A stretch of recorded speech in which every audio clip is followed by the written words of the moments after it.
What's up, everybody? Welcome back. Happy Skews Day to you. As you're watching it, this is the final day of September 30th, 2025.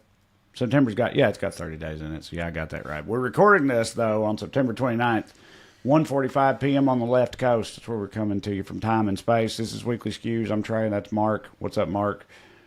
No, man. A couple things before we get to the show. We're talking about Portland and some medicine stuff today. But Ryan Walter, the school superintendent for Oklahoma, finally resigned. We talked about him a few times recently. He resigned, but he resigned he surrendered defiantly. Trey, like, look at this photo. Like with the NBC News story about it. Like, it's like an album cover for a fucking like I don't. How would you describe that?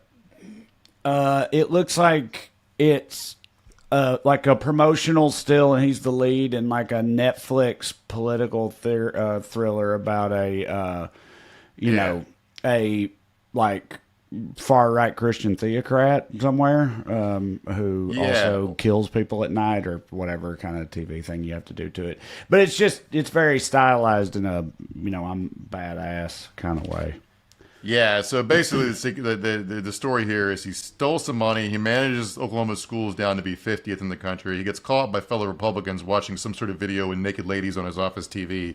Is forced to resign, and now he's like, I'm going to take on my next job, my higher calling is to destroy the teachers union. So it's over for you libs. It's like the weirdest watch this shit motherfucker I've ever seen in my entire life. Like, it's like how are you victorious in resignation? I don't understand these motherfuckers. Right, well, it's not like it's not like he's been canceled or whatever by the left or anything, right? It's his own fellow Republicans in ruby red Oklahoma who are forcing him out or whatever. So I don't know how he's supposed to be some kind of like standing up in the face of woke adversity or whatever type front he's putting up. Doesn't make any sense. Yeah, trouble making him ambassador to Thailand somewhere he can do sex crimes wherever he wants. One other thing, I want to talk about a fun thing before we get to the show. I read this piece recently that I smacked my gob tray. Headlines: Meet this San Francisco woman who charges $30,000 to name your baby. It's one named Taylor Humphrey, who the article describes as a TikTok entrepreneur. It says, with her blonde highlights, camera-ready smile, well-lit videos, and knack for going viral, she's a model TikTok-era entrepreneur. But to some of her critics, she's also the living embodiment of the Bay Area's tech-fueled excess, an influencer catering to the uber-wealthy with a boutique business that sounds like satire. It doesn't sound like it. Like, I'm putting this in my category. We're gonna start doing a regular recurring segment called "Please Tax the Ever Living Fucking Shit Out of Us." These people are begging to be separated from their money, and this woman is just providing us with a valuable service. I don't want to make fun of this lady. She's fucking hustling. She's doing what you should do, which is separate rich suckers from their goddamn money. Knowing that it's tech bros we're talking about, and knowing that Elon Musk has named his kids, robot noises and stuff like that, then I kind of commend her. It seems like it was a shrewd thing to have come up with, because they don't know how to do human things. A lot of these people, apparently, you know what I mean, like Zuckerberg and stuff, and that's a very, very human thing. Choosing out the name for your child, so that's obviously very alien to them. So I can see why they would rather just outsource that like they do everything else. They got their blood boy and their spiritual guru guy and whatever, and also do a one-off baby namer lady. I want to know what I don't know. I guess keep going. Do you know more about it? Are there different? Does she consult with people? What's the aim? Is the aim to, It's difficult to tell, because like I understand why nowhere on her website or none of the pieces about her can I find an example of a name she's given a kid. Right. See, that's what I'm wondering too, is because it's also a big thing right now but I wouldn't think tech bros would have this problem, but of, white people getting roasted for the names that they choose for their kids online. There's a whole subreddit for it called Tragedy, but tragedy is spelled like D-I-G-H. D-I-D-E-I-G-H at the end. Yeah, those like super, like those like Utah Mormon blonde mom names where, you know, like Katie had a friend who had a son, had a baby named Phoenix, but it was spelled Phoenix or whatever. And it's like, if you got an F, you don't need the H. The H is only there to turn the P into the F or whatever the fuck. But anyway, now that was a white trash version of it. But anyway, this is the whole fucking thing right now that people have noticed. So it's like, that's what I'm wondering is like, is this lady like, let me help you avoid that? And because, you know, you could never be trusted to come up with James or whatever. So yeah, let me handle that for you. So I wonder. Humphrey seems to let me quote here. She seems to have a good sense of humor about this. Like she says, it's a little embarrassing when you get made fun of on the internet, but at the same time, I'm like, well, it is silly. I come up with baby names for a living. Yeah, you're right.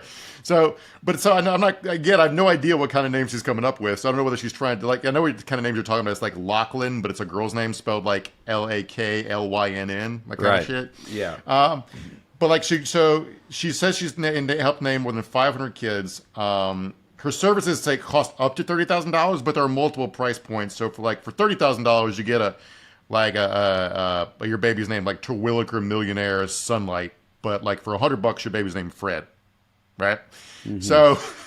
So add-on features include a baby name branding campaign, a genealogical investigation designed to ferret out old family baby names, or even a think tank to discuss the top naming options. A think tank. I guess we can get hired onto this, right? So an investigation to ferret out old family names. You're paying $30,000 to not have to call your grandma. Right. Yeah. And even a baby name think tank is just like, you know, your sister and cousins or whatever, run it by them, see what they think. That's what most people do. And generally they'll tell you what you think. Yeah. But both of my sons are family names, and one of them is an old family name, but it's just, I just remembered it, you know, from hearing it when I was a kid. You know, and it's not like I was accidentally going to name one of them Comer, which was the name of a great uncle I had, Comer Crowder. You know, it's not like knowing that, I don't know, having someone find that would, anyway, I don't even know what I'm trying to say. It's very dumb. Yeah. I mean, like, pretty much like family names, like, I mean, I'm named after like my dad's uncle who didn't have any kids and his best friend from high school. Mark was his best friend from high school. My dad was a junior. Originally wanted to name me the third, William Edward A.G. the third, and call me Trey. Which would have made you a Trey. Yeah, we could have been the Trey and Trey podcast. Mm-hmm. But like anyway, like the point, most people are just looking around and grab because it doesn't really matter what you name your fucking kids. Right. Like you don't want to give them some. You don't want to name them like you know, Satan Adolf A.G. Right. But other than that, like who gives a fuck? Well, I mean, I would think it generally doesn't matter, but that's what makes it ironic. This whole trend, what we were talking about, you know, with the tragedies out there or whatnot, is that like their parents want them to like stand out, but that just feel like it just gets them made fun of for their whole fucking life. So. I kind of feel like our generation was too, like our parents' generation was like too uncreative with names, so it's kind of like you go to class, there'd be like 9 Jessicas, and you have to use like Jessica P, Jessica H, Jessica C. So 100%, yep. So Humphrey's notes on her official website, the only limits are, quote, your own imagination, but that's always the fucking case. Right. You've always allowed to make up whatever name you want. So this the piece I read tries to trait like these baby name convention trends. Like it was when Chris Martin and Gwyneth Paltrow named their kid Apple, it was like fucking crazy. Yeah. Right? Oh but my God! How old is Apple Martin now? Do you know? Can that kid like vote and drink beer and stuff? Oh yeah, I'm sure it's got to be 20s. Oh my right? God! Yeah. I haven't thought about that in a long time. That's tough. But it's just like an arms race for weird celebrity names because like what happens is influencers start to name their kids crazy shit. Like I'm going to consider Elon Musk an influencer for the purposes of this because he kind of is. And like so, here's recent names from like celebrity influencers: Poetry Lucia, Locket Romance, Slim Easy, Rumble Honey, and one influencer had 2 kids named Malibu Barbie and Aquaman. Mm-hmm. I don't hate either Slim Easy or Rumble Honey, depending on the type of kid that they're going for. Yeah. Or there's one of them, you know. Rumble Crowder's a cool fucking name. I'll give him that. Yeah. We got to hear the last names. So this is depressing as fuck, man. I can't figure out what people. I mean, I'm not a parent, so I'm just watching this shit from the outside. But like, I can't really figure out what people think their kids are anymore. But like last year, a BabyCenter.com survey found that nearly 10% of mothers wish they'd named their child something else. I'm going to start a consultancy for rich people where I give people real fucking problems. Like, you give me $10,000, I will install fire ants in your front yard. Yeah.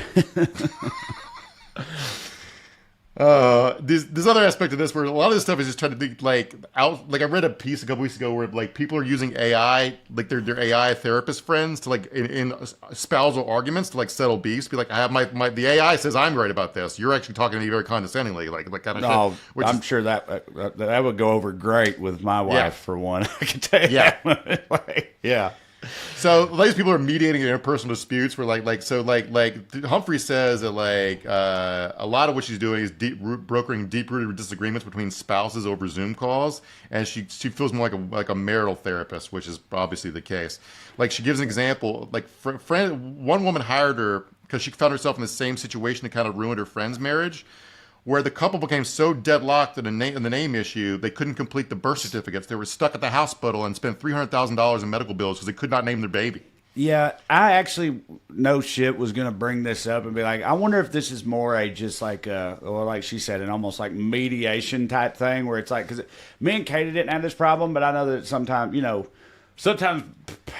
new parents get like deadlocked on a baby name or whatever, and it gets...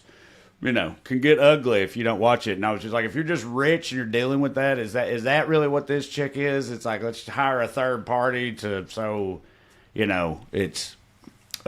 what's the word I'm looking for? Impartial. It's ostensibly impartial. Is that what this lady's doing? Because these like super rich and privileged and powerful people there are not going to just concede defeat themselves, But I guess it's all very stupid either way, and very rich people problems. It's just, Yeah, I mean, like the biggest fight my wife and I had when we were planning our wedding was she gave me one task. She wanted to play. Like, I'm not trying. Like, I wasn't like trying to be absentee husband or whatever. But like, she gave me one task and was to pick like a song for us to leave the ceremony to, right? I picked "Beginner's Luck" by Eels. The Eels, like, which is like a happy song about a guy finding his true love after missing a bunch, right? I thought it was like, she just didn't like the song and came up with a bunch of bullshit reasons to not do it. And I handled like a responsible adult. I went and did DMT and meditated and came back fine with it. Right. Yeah. So, yeah. Yeah. And that way, yeah. And then just let her, and then you just walk out to, her song or whatever. Yeah. And that's fine. What she was going to do the whole time, no matter what I picked. Yeah. It's like, yeah, sometimes you just got to let the other person win, but can't have that. Like, anyway, my dad, I'm named Mark because my dad let my mom win, I guess. Mm-hmm. So there you go.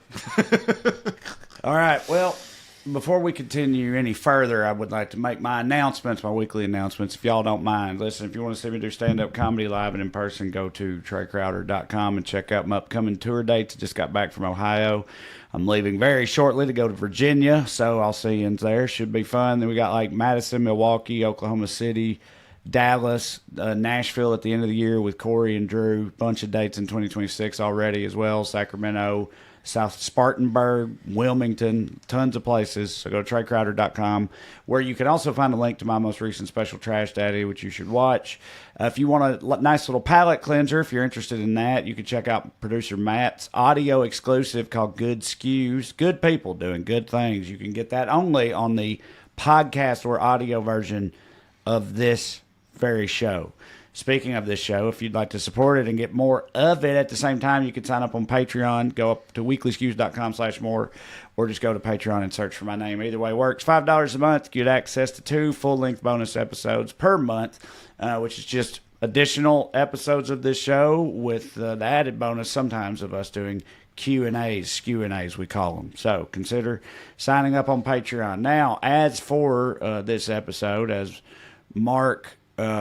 he told you earlier what we're going to be getting into, and it's something that's interested me for a while. It comes up again and again, I feel like. It's just something in the water up there in the Pacific Northwest, I guess. So with that in mind... Or there isn't at all. It's made up. Get that. With that in mind, let's start with the Daily Dumbass. Matt, graphic, please.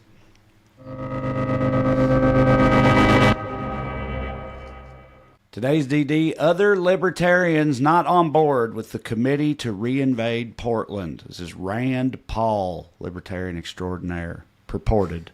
Are you comfortable with pushing the limits here of some of these uses of either potentially troops or federal agents? I think both the people in Portland and across America have to decide about this. We had anarchy in Portland for like 6 months or a year. The city didn't even control large swaths of the city. What? All right. Things on. So he's referencing 2020, which I want to point out is 5 fucking years ago. Right. To the degree that anything you said is remotely true, it was true. It wasn't, but what he's talking about was 5 years ago. What all of us are talking about is 5 years ago because Trump saw some old footage on television, which we'll get to in a second. So what's going on in Portland currently is a daily small to medium-sized protest outside of an ICE substation in the city, okay? The siege consists of one auxiliary ICE office that normally has at most a dozen like weirdos debating what performance art they should use to block a single driveway. This is literally what the actual siege of the auxiliary ICE building looks like if you got this video, Matt. You might want to play it on mute because it's got a song embedded on it. All right. You got a half dozen people taunting cops in riot gear with donuts hanging on fishing poles. Classic gag.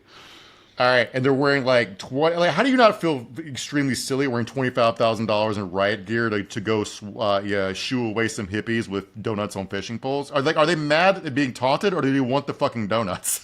Right. Yeah. Yeah, I know. That's that's actually the first footage I'd seen of the siege. I knew that that's what they'd said was there's an ICE facility under siege in Portland. It just made me think about actually on Trash Daddy, which I mentioned just a few short minutes ago. There was a bit on there about Portland and about how like the dynamic of the way people on the right apparently talk about and also perceive it to be, and how contradictory it is, meaning like it's both. Portland is both, and I'm not going to just do the bit obviously, but Portland is both like in these people's heads. It's just nothing but like, limp-wristed, emaciated baristas, you know what I mean? Fucking whining about pronouns and dyeing their hair and shit. Mm-hmm. But also like fucking, Delta Force Black Ops like ninja queers, fucking who are like it's Fallujah for socialists up there. Like it's terrifying. They have to deploy the military to protect these poor embattled ICE agents from the second barista commando squad or whatnot that they have in Portland, and how the shit just doesn't make any sense. And even during 2020, when there was a name for it, wasn't there? Like there was a part. It was called something. I feel like there's something zone. You're thinking about Chaz, but that was in Seattle. Oh, okay, that was in Seattle. Well, either way, whatever. In Portland, I know it was just like in LA when we had the ICE protest earlier this summer, where it was like contained to a very small, few blocks or whatever of the actual city, and then the rest of it was completely fine. And that's even when like the height of whatever the so-called anarchy was going on all those years ago. I go to Portland every single year to do stand-up, and it's, lovely. Yeah, never seen any kind of unrest, civil or otherwise, completely unrest-free. Portland has been in my anecdotal experience. There's like a meta thing hanging over here with like the 1950s like high trust society these people pine for does exist, but it exists in like Brooklyn and Portland, right? Mm-hmm. Like last time I was in Portland, I was woken up in the morning by an adult marching band practicing at the park next door. And I went walking around the city, and they were having a community potluck where a bunch of strangers came and brought food to share with each other. And I was sitting there thinking like, y'all gonna get poisoned.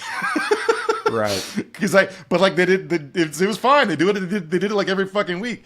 I was reading like this guy who his blog project is he takes a bike every day. I guess the Portland has like 100 something around 100 more than 100 coffee shops. So every day he rides his bike to a different coffee shop to try their coffee, and had to take a break from his blog to be like, there actually is nothing violent going on here. What the fuck is everybody talking about? So everybody's trying to figure out what the hell Trump is talking about, because he's deploying the National Guard, I guess, or he might be relenting on that. He already fed the last 200 National Guard members members to send to Portland. But so this government, the state of Oregon filed a lawsuit trying to figure out what he's talking about. And I did a control F for the word Fox, and I found on September 5th, 2025, Fox News aired a report on Portland ICE protests that included misleading clips from Portland protests in 2020. Shortly thereafter, Trump appeared to reference events in the same misleading Fox News report when speaking to the press. So he saw old footage from 2020 on Fox News, thought it was today, and we're sending the military into Portland. Here's him talking in an interview with NBC News. Trump questioned perception of Portland before approving military plan. Am I watching things on television that are different from what's happening? He fucking knows it. I can't. I can't with this fucking reality. Sometimes it's just too goddamn on the nose, dude. Like, yeah. What a quote. You talk about a quote for the fucking ages right there. And the idea that it is genuine, apparently, coming from, that he's actually asking that. Like, wait a minute. Is some of this not, like, real or true? Like, am I being told a skewed version of these events or something? Because that would be weird. Apropos of nothing, Fred Trump, Trump's father, had dementia the last few years before he died, and how they handled him was they would drive him to a fake office every day with a fake secretary and have him sign fake papers. You talked about that on here, right? Didn't we cover that? I don't remember. Are you sure? I remember you. I mean, I know I heard it from somewhere, and I don't know where else I would have got it if not you. Talking about them, he went to fake work every day in a fake office, and they just let him think he was doing stuff. I did pitch that, like, back after Trump lost the election in 2020, that they should just do that at Mar-a-Lago, let him think he's still president. Yeah, you did. You're telling me that you pitched that for him without knowing that his dad literally did that? That's even more hilarious, because that's definitely what I was thinking of, was just you saying that's what we should do. I didn't realize that you did not know then that his dad had literally done that. Yeah, I was pitching bits, but like Fred, like I guess the Trump kids really did that shit. Which I mean, like fine, you got money, you can hire a fake secretary. Your dad likes doing it. Seems like a fucking good plan as long as you're not the fucking what he wasn't doing was actually running the company. So as a local story in Portland, this protest has been like controversial locally, not for reasons you might think. It's basically so police department. Assistant police chief had to testify in court about this recently. We'll get to why in a second. But the mayor, Keith Wilson, recently called on the Department of Homeland Security to investigate federal officers' use of force against nonviolent protesters. Have been captured on video, which we're familiar with. And then the cop who's testifying basically said, this guy by the name of Assistant Chief Craig Robinson, testified in court that the feds were the ones instigating a lot of the clashes between the officers and the protesters, between ICE and ICE and the people in South Portland. His exact words were, they are instigating ruckus, which is very cool. We need more cops to complain about people instigating ruckuses. I don't know. That you don't want to get shot for any reason by the cops, but I feel like you particularly don't want to get shot over instigating a ruckus as a cop determined it. This cop seems, I guess, all right. I'm just saying most of them probably aren't. So, well, ICE is making their jobs fucking impossible. Like it's like you just want to get through your day, no matter what your job is, and here you got a bunch of extra calls because these fucking people are like being bad at their jobs in a way that's riling up the public, that's leading to like fucking noise complaints and shit, if not violent clashes. The cops have basically stopped policing these protests because they're so annoyed with ICE, it seems like. But the thing is, the protests are way less than they were. Like they peaked back in June and July, and been flare-ups depending on what's going on in the news. But they're basically at a manageable level of a few people every day. But the reason I do want to mention, the reason Dobson was testifying in court is because of a lawsuit filed by a woman who lives in the neighborhood who's very upset that the city police are enforcing the city's noise ordinance, right? Her name, I swear to God I'm not making this up, is Cloud Elvengrail. That is perhaps the most Portland name that I've yet encountered. Yeah, she's into crystals and shit, I imagine. She's a poet who writes poems about metaphysics, among other topics.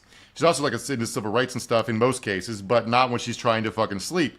So, but anyway, we got a woman named, if you wonder like how hippies all, you can't read anything about the back to land movement or whatever, like you end up with like you read about like what happened in Humboldt over the course of Humboldt, California, with the growth of the weed trade and all that stuff. You end up with a bunch of people who moved there to be back to the land hippies who are upset that the government's regulating their pesticides because they want to be able to spray it on their weed plants.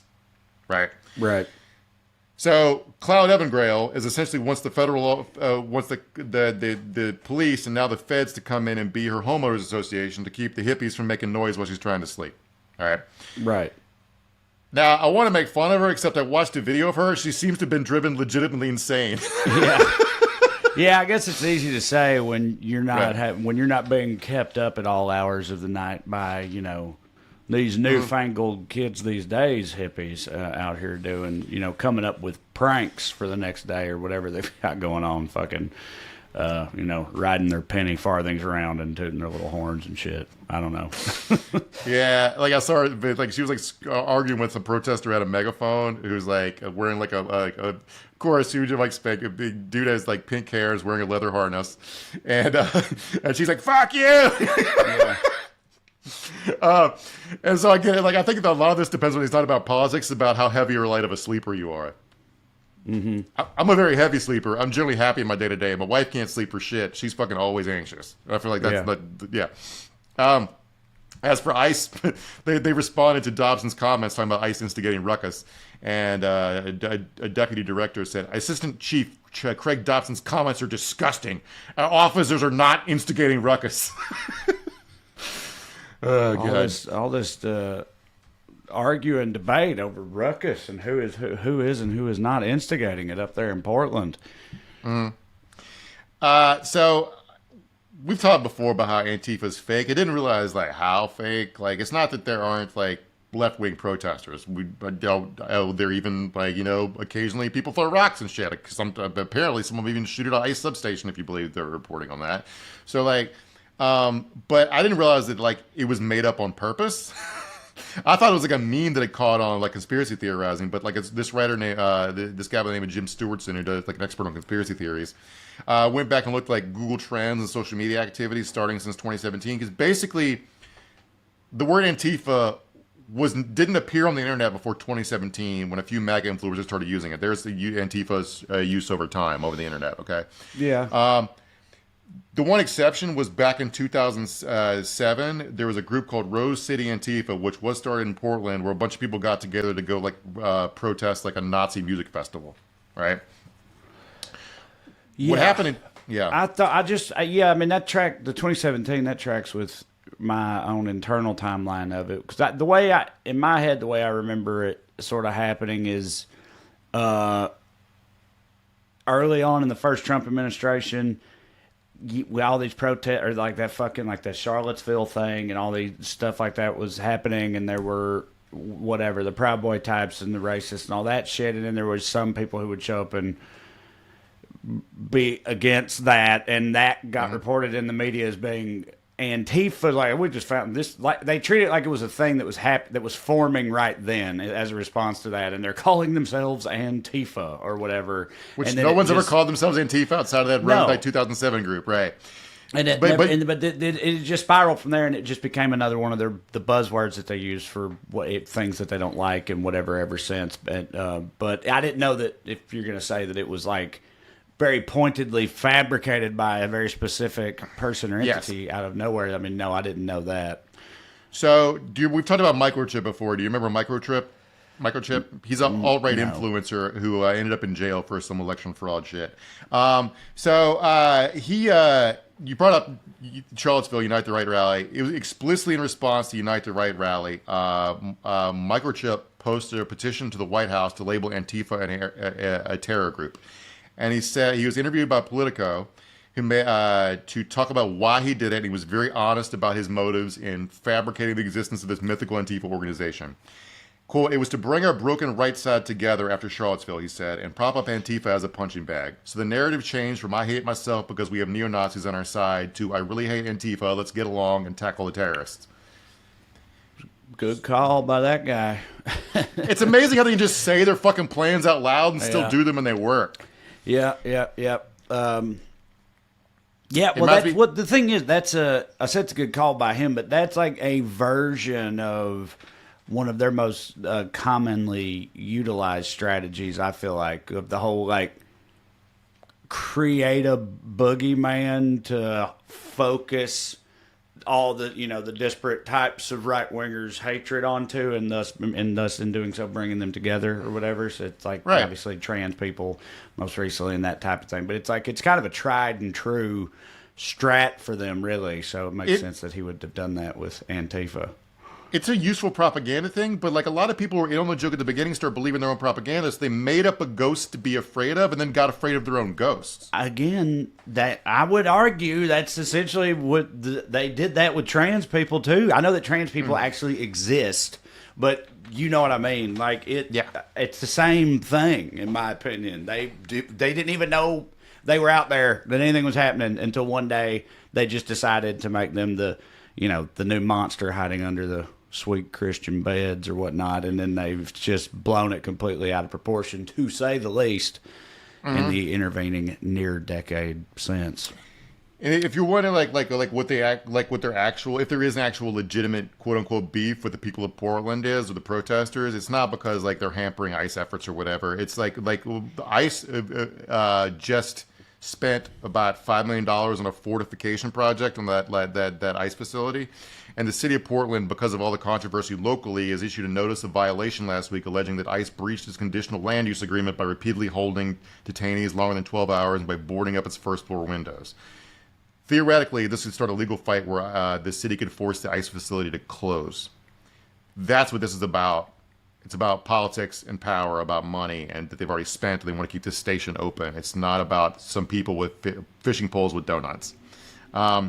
So there's also part of this where, like, people keep saying everything's a distraction related to Epstein. I get why, because everything is very fucking weird right now. Like, this lady named Adelita Grijalva won a special election in Arizona, I think, for Congress, and she's the 218th vote to sign the discharge petition to release the Epstein files, and they're going to shut down the government instead of swearing her in. All right, they might fucking disband the government rather than release the Epstein files at this point, which is like, everybody knows Trump's a sex criminal. I don't fucking understand why you'd even bother lying about it anymore. It's like it's already baked in. But Trump also this week came out and said they're going to release the files related to the Amelia Earhart disappearance, which is such a funny fucking. But but the background here is even funnier to this, because this is even stupider than trying to distract from Epstein stuff. But yeah, he says President Donald Trump announced Friday he has ordered the declassification of public release of all government records about Aviator Amelia Earhart. I'm not even sure if people even know what the fucking conspiracy theories are. I don't. I was about to say I didn't know. No, I didn't know that she was on the list of things that they're entering, JFK and fucking whatever, Bigfoot and various other things. I didn't know that Amelia Earhart was part of all that. So she disappeared in 1937 when Japan was invading Manchuria, and there was we're in the lead up to World War II. So they're they're different slices of the conspiracy theory, but either Japan or the United States killed or captured Amelia Earhart because he wanted to create a pretext to do whatever having to do with the lead up to the war. So all these conspiracy theories we live in now, none of them are nothing's new under the sun. This is always the way it goes. But for context purposes, I don't think this is because I'll use the independent data points. You can draw your own conclusions. A guy named Tim Mellon, a billionaire, he's the Carnegie Mellon Institute, those Mellons, right? Yep. He's made it his life's mission to find Amelia Earhart because he's one of these conspiracy theorists. He thinks he can find her plane and her body and stuff. He also donated $50 million to Trump's campaign last year. Here is Tom Mellon in a photo, if you have those, from a documentary he made, where that's him sitting next to the jumpsuit worn by Hilary Swank in the film Amelia. So yeah, he's just really obsessed with this shit. At one point, Mellon got really excited because he thought he saw her Amelia Earhart's head in a cellophane bag in an underwater video. Okay. He once thought he'd found Amelia Earhart's toilet paper from her missing plane underwater 100 years later. Yeah, I don't think that's how any of those things work, especially the toilet paper part. But also, you talking earlier about rich people having more money and sense and too much time on their hands and not enough real problems or whatever. I mean, I get, God forbid a man have a hobby, but Jesus Christ, I mean, that's just wild, silly shit. Especially from these old money families like that. That feels like a joke character you'd make up for a movie or something. The eccentric youngest fail son from this ancient fucking American dynasty or whatever. And it's like, oh, what's he do? Oh, he just, he's been looking for Amelia Earhart for the past 50 years or whatever. He's like, I was wearing aviator shit and old-timey stuff. Anyway, go ahead. Talk about a sucker born I've got to figure out a way to get money out of these people. Because, so back in 2015, Mellon sued a guy for $1 million because he'd paid the guy $1 million to find Amelia Earhart and her plane and shit. And he became convinced the guy had found Amelia Earhart, but was refusing to tell him to get more money out of him. Yeah. You did get scammed, bro, but the scam is not what you think it is. The scam is no one's going to fucking find Amelia Earhart. The ocean's big. Right. So, but yeah, obviously they found Bigfoot. They just didn't tell me. It's the funniest fucking lawsuit of all time. Anyway, he got thrown out of court. Oh, fuck. We live in all our lives are dictated by the insane whims of the world's dumbest wealthy people. Mm-hmm. So yeah, a bunch of people work for the government to dig up and redact Amelia Earhart files. Yeah. I do think, just in the interest of fairness, I guess, you said a minute ago, it was like there's nothing new under the sun.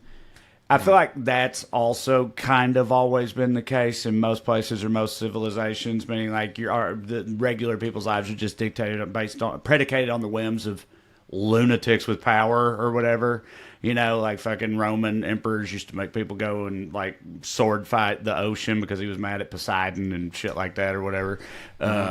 But anyway, so it's but just the difference is that rich, powerful people have never hit, and it's two things about what you're saying. Yeah, like nothing new under the sun. Rich people have all been subject to the whims of insane rich people, but we've allowed people to get richer than anyone's ever fucking been before, so their whims are way more impactful. Mm-hmm. And two, we somehow forgot the whole point of democracy is to insulate the rest of us from the insane whims of rich, wealthy people. You're supposed to ameliorate it, and we just fucking forgot to do that part of it. Mm-hmm. So yeah.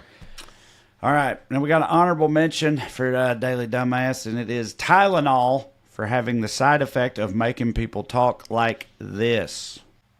Nothing bad can happen. It can only good happen. Tylenol, don't take it. All right. Yeah. Nothing bad can happen. It can only good happen. Yep. Also, there's that separate clip where he tries to pronounce the word acetaminophen or whatever. We got to go and drop it in, Matt. Okay, go ahead and pull it up, Matt, if you have it. Immediately, the FDA will be notifying physicians that the use of well, let's see how we say that. Acetaminophen. Got it. Perfect. Is it wild to have an anti-Tylenol press conference that feels like a fucking fever dream? Yeah. Trump also said there's a rumor that there's no Tylenol in Cuba and there is no autism, but there is acetaminophen in Cuba and they do have autism. That's just, I'm not sure where the fuck he got that. Why would you think Cuba, which has a healthcare system with better outcomes than ours does, would not have Tylenol? So yeah, they basically came out last week. I'm sure you guys have seen the news by now that like they had this big press conference where they announced a small correlation between pregnant moms taking Tylenol and autism, but the data is based on a study of 2.5 million children. There was a small association between in utero Tylenol use and subsequent autism, but the association disappears entirely when you introduce sibling controls, implying that it's spurious. Right? So like nothing. Yeah, it's one study that other academic professionals and scientists in the field and stuff have made criticisms of in terms of its methodology and all that shit, and it's the only one. So like the consensus is like, no, that seems like bullshit. But they have this one thing that looks scientific-y and official that they're hanging the whole thing on. But for me, it's weird because it's Tylenol specifically, which is like, I mean, is there a more well-known and generally well-trusted brand of readily available medication in this entire country for the past 75 years? Do you know what I mean? Like, Tylenol is like the GOAT, arguably. I like Tylenol's in every fucking medicine cabinet. Pretty much every American has been very familiar with Tylenol for, again, since fucking just right after the goddamn war. It just seems like you would automatically think to yourself when claims are made that stuff is actually, bad or is poisoning people or poisoning babies or whatever, that you would think you would that you'd be dubious of that immediately because you're like, well, I don't know. I mean, I and everyone I've ever known has taken Tylenol and seems fine. That's the real damage here. Is like no one's ever going to trust these institutions ever again because they're getting on TV and lying to everybody's face every fucking day. Even the people that sort of half believe them, which we'll get to. But yeah, you say like the consensus is like this isn't true about Tylenol. The people that wrote the study they based this press conference on came out like that's not what the study says.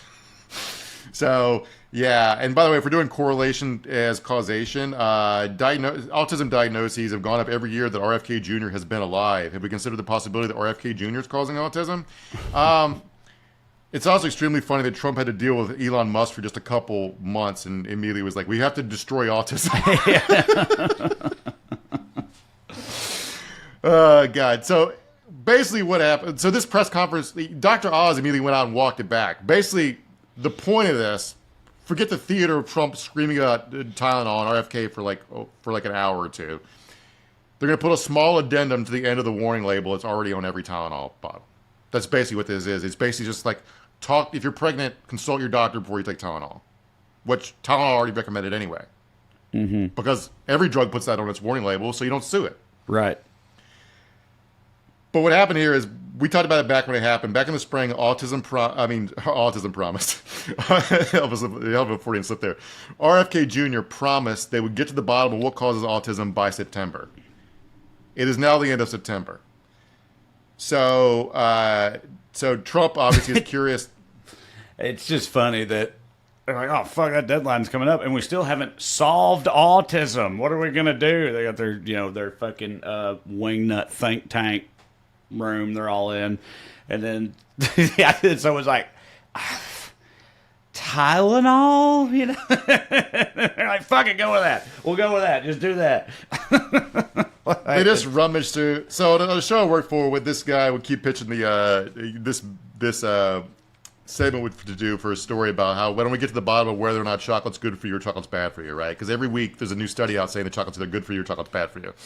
And we never actually did the story on it, but we did get I did figure out what's happening. There's these like pop science factories where they do these massive like surveys of people, asking what they how they live their lives. How much chocolate do you eat? How much do you drink every week? Do you smoke? Do you do this? Do you play video games? Yada yada yada. And they look for correlations between two things and put them out as press releases, and they're paid for by like Big Chocolate. Right. But no scientist would trust the data. It's just to get in the newspaper. Mm-hmm. Right. So RFK Jr. essentially based entire guidance of the federal government on a similar kind of fucking study. So Trump, of course, is interested in autism. I'm not going to draw any conclusions here, but he got really convinced that vaccines cause autism right about the time Barron was born. And also, all this stuff is an effort to blame it on the mother because it can't be. What they have found is guys having kids past the age of 50 does correlate with a higher incidence of autism because their jizz is fucking crusty, right? That can't be right, Mark. Can't be right. Yeah, it can't be his old sperm. Sure women that are doing it one way or another. Right. I'm confident that the Christian God and Jesus would not make anything be the man's fault in this scenario. So you're going to have to rethink that little hypothesis, I think. So he's got this September deadline to solve autism, right? He can't, but so everybody thought he'd come out and say it's vaccines, right? But he if the vaccine association was quote unquote, if he insisted that was proven, he'd be obligated to change the vaccine schedule. But he does not want to take MMR off the schedule, not at least yet, because it's a very unpopular thing to do. And he just got yelled at by a bunch of senators who've seen the polling data 2 weeks ago. All right. So he can't do that. So he does this instead to own the libs a little bit, but in an unserious way I want to forget about because it doesn't matter. And the only effect is a small update to the warning label. In which case, I can't tell. I'm not going to tell anybody how to act, how to stop being crazy, but the pregnant women who are all popping like Tylenol on TikTok as an act of protest, don't be doing that either. That's silly, Don't take drugs as an act of protest. I mean, like recreational drugs. Yeah, if you want to go down to the sit-in and pop some Molly or something, go for it. But like, especially while 9 months pregnant. You heard it here, everybody. We here at Skews, Mark specifically endorses popping Molly while 9 months pregnant. So we are not doctors. Take it with a grain of salt. And just when I thought this news cycle could not get any stupider, so a bunch of on the libs, I guess, a bunch of MAGA people found it's like an 8-year-old tweet from Tylenol where they said they recommend that pregnant women not take Tylenol. But again, drugs say all kinds of stuff. I'm not going to go back to doing 90 stand-up bits, but the whole warning label thing has been well-trodden fucking material. Right. Like my favorite one now is the one that tells your taint's going to rot off if you take certain classes of drugs. No shit, man. It's wild that they keep coming up with new and worse examples of that. The side effects may include, yeah, you're right, the fatal taint rot. That's not the medical term for it, but that's pretty much what they say.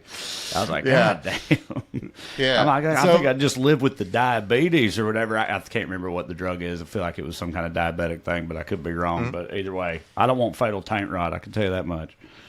So Tylenol was telling people to consult a doctor if they're pregnant before taking Tylenol, which is always their position. But again, very important here. This is a very important part of this. They were not telling women not to take Tylenol because it'll make their kids come out fucking autistic. Mm-hmm.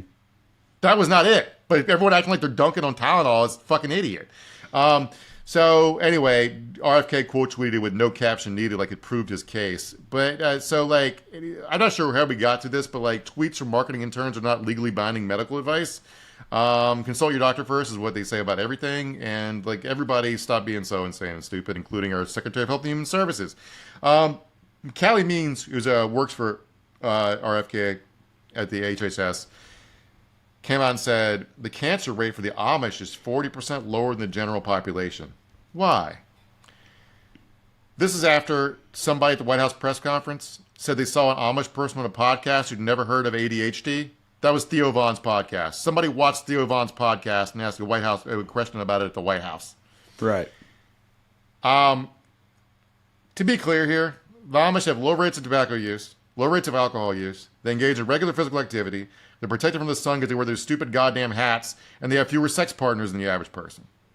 So that lifestyle is available to you motherfuckers. Mm-hmm. If you want to go live like that, if you want to not drink, smoke, and wear a big hat and not have any sex, and go outside and walk around, you can do that. Right.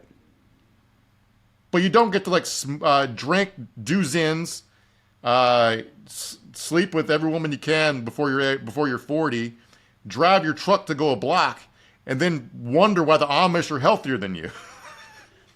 Yeah. Sure, yeah, for sure. And then the Amish guy saying we never heard ADHD in our community or whatever happened is also like, okay, well, he probably ain't never heard of a PlayStation VR either or whatever. It doesn't mean that don't exist. Like, like that. The whole thing with I made a video about this last week when this all first happened, and I was talking about the autism thing at the time, but just the idea that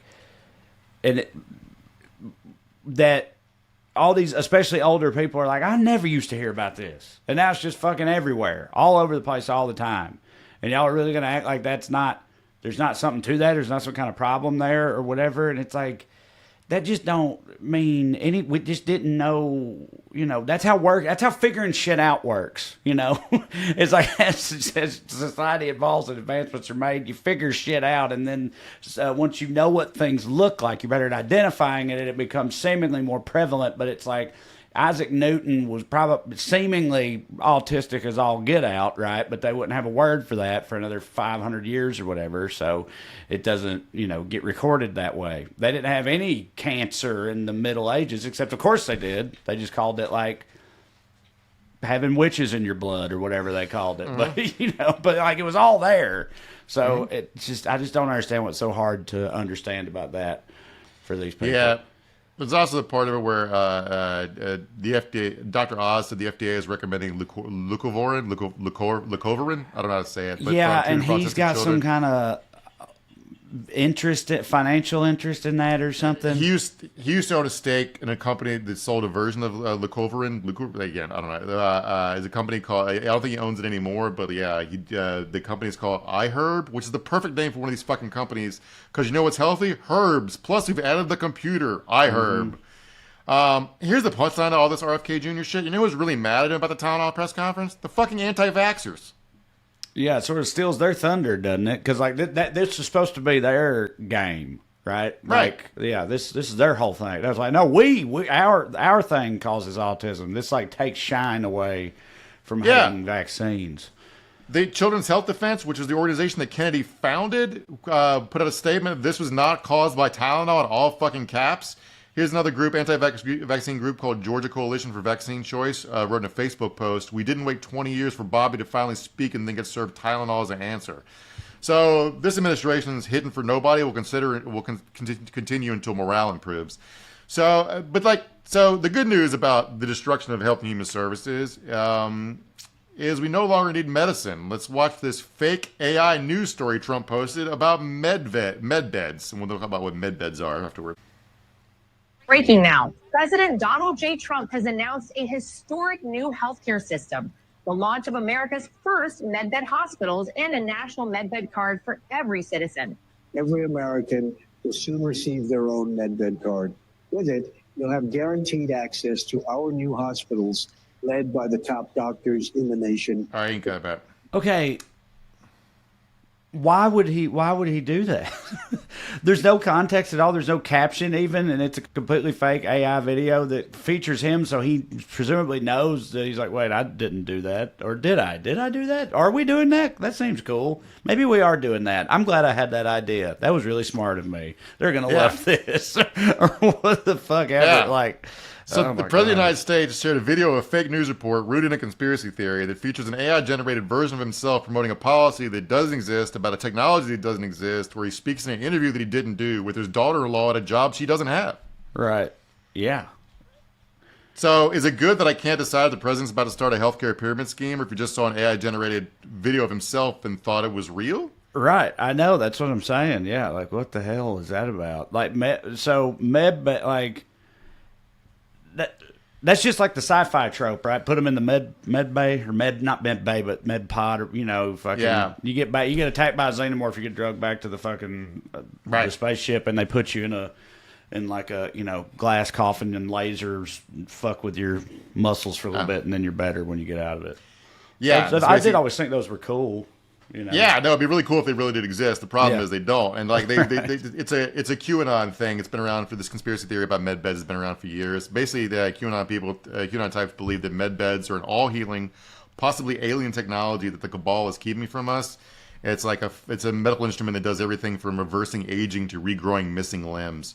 The idea is that the elite already have access to the secret technology and they're keeping it for themselves, and that famously dead people like JFK are still alive in a medbed somewhere. So this imaginary Fox report has Trump supposedly giving real Americans access to the elite's magic product. So the dark part here is, like, in the real world, there have been people who have refused medical treatment because they believe that one day soon Trump or Q or Nasara or whoever will release medbed technology that will restore their health in minutes. And now these people are going to be encouraged even more now because the President of the United States is telling them to not take their medicine because a permanent cure is coming that will regrow their legs and feet and make them young again.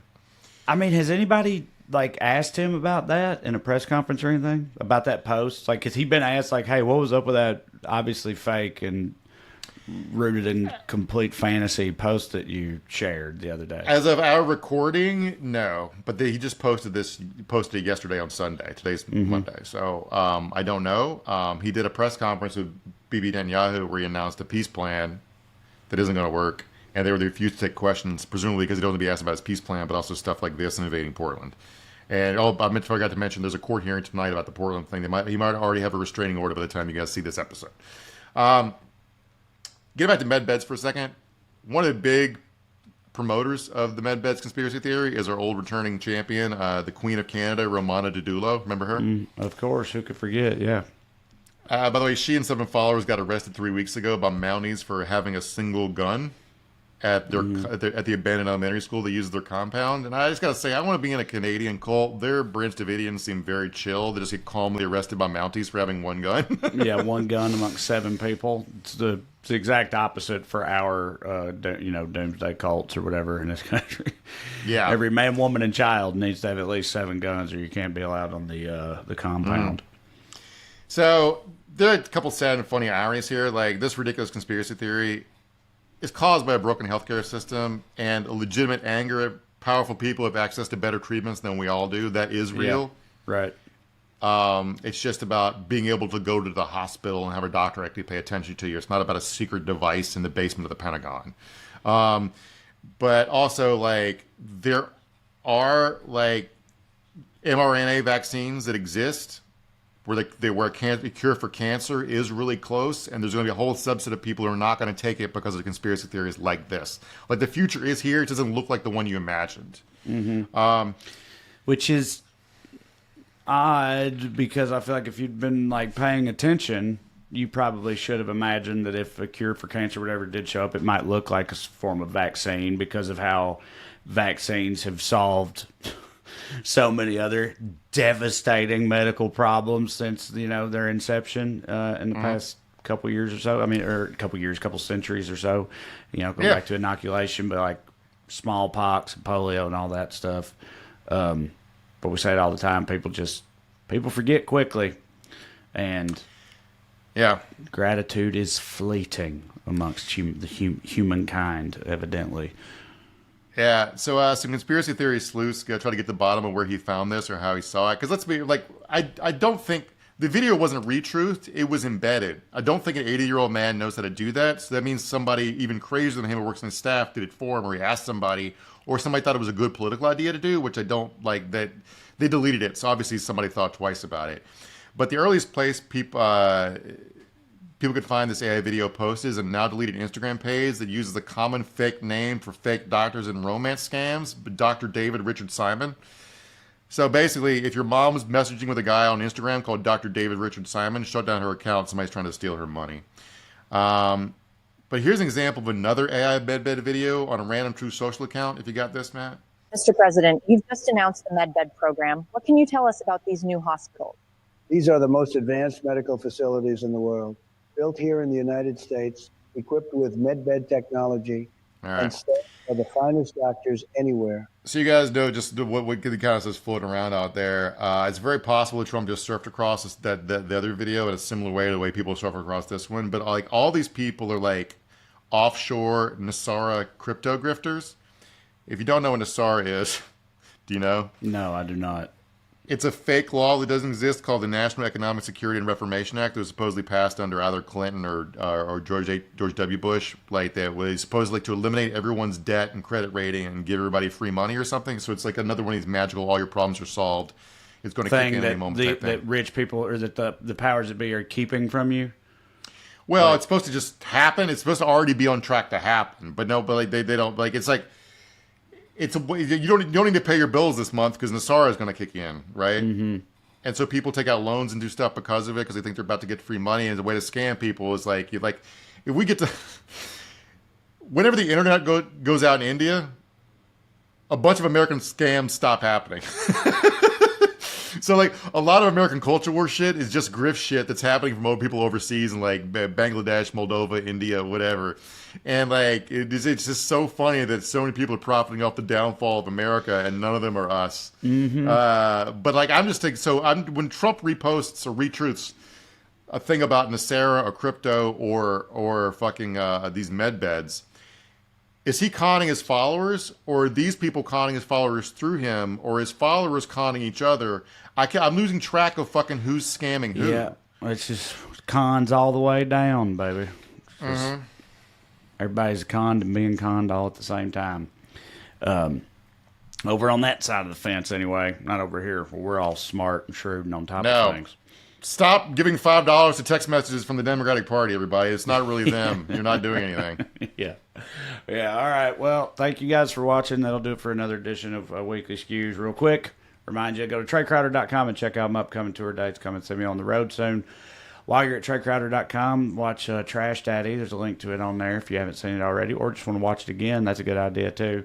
You can check out Producer Matt's audio exclusive called Good Skews. It's on the podcast feed for this very show. It's good people doing good things. And finally, if you want 2 bonus episodes of this show per month, you can get them for $5 a month on Patreon, weeklyskews.com/more, or go on Patreon and search for my name. Either way works. With that said, if you keep showing up on Skews days, we will too, I reckon. So we'll see you about 7 days from now. Love you. Bye.